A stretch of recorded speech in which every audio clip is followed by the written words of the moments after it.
orang Islam itu sangat kokoh, Pak. Kita akan melihat betapa banyak orang yang maksiat tapi mereka tetap beragama Islam. Oh, berarti mereka baik atau enggak baik itu urusan Tuhan yang nanti menimbang apakah mereka termasuk orang tidak baik sehingga harus dihukum di neraka, atau Allah memaklumi dan memaafkan. Tetapi fasik-fasiknya orang Islam, mereka tetap pengen tetap Islam, Mbak. Makanya konon di beberapa tempat yang minoritas Muslim itu, maling-malingnya itu kadang-kadang beragama Islam, dan ketika mereka maling di kandang hewan ternak, mereka maunya maling kambing. Kenapa nggak maling babi? Babi kan haram, kayak gitu tuh, Pak. Aneh.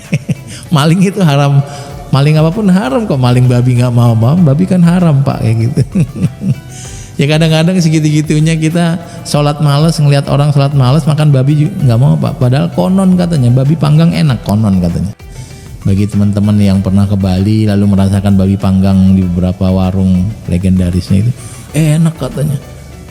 Tapi tetap nggak mau makan babi, walaupun korupsi tetap mau, kan sama-sama haram, Pak, ya. Makan uang korupsi haram, makan babi haram, tapi orang masih milih haramnya itu. Maka agama Islam agama yang kokoh, Pak. Dan salah satu bentuk kekokohannya, kita nggak khawatir kalau ada non-Muslim. Kita akan kuat, dan yang ada itu biasanya yang Islam yang unggul, yang non-Muslim beralih ke Islam. Karena kalau orang mau melakukan pengkajian dengan nalar, dengan kejujuran, mereka akan dapati Islam menyenangkan.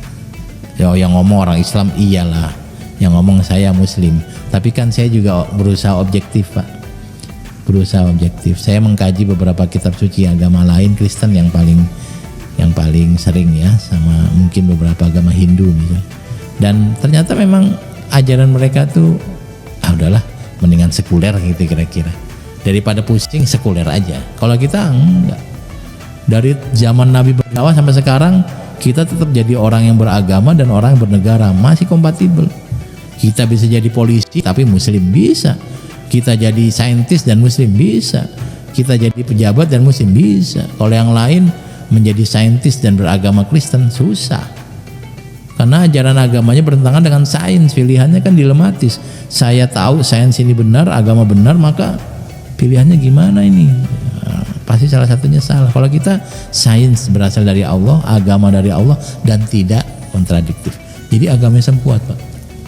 Agama Islam kuat. Di tengah gencarnya Islamophobia, penyerangan terhadap umat Islam yang terjadi di beberapa tempat, Islam tetap maju, Islam tetap berkembang. Nah ini bukan realita ya, data yang saya sampaikan supaya kita optimis. Kita adalah orang yang kalau lagi punya duit makan, kalau nggak punya duit nggak apa-apa. Tapi saat makan dan tidak makan tetap Muslim. Itu yang ada. Jadi jangan khawatir tentang keberislaman kita. Jangan khawatir dengan kristenisasi, Pak. Ada orang yang murtad, tapi jumlahnya nggak banyak. Yang banyak tetap Islam. Di waktu yang sama yang beragama non-Islam masuk Islam juga banyak, yang kita sebut mu'alaf itu. Jadi kalau mereka kemudian pindah agama, ya hidayahnya sudah dicabut Tuhan, mau gimana gitu. Kira-kira begitu. Baik, lalu relasi kita terhadap orang kafir atau non-Muslim, kalau mereka baik kita baik, kalau mereka jahat kita boleh membalas. Jangan menggunakan ayat perang, perintah di mana kita disuruh membunuh non-Muslim ya atau kafir saat damai, nggak boleh.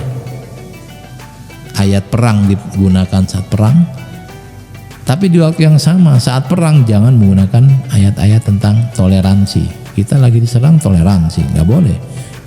Tapi kalau mereka damai, kita damai. Mereka menyerang, kita harus bilang saya siap mempertahankan kebenaran. Baik,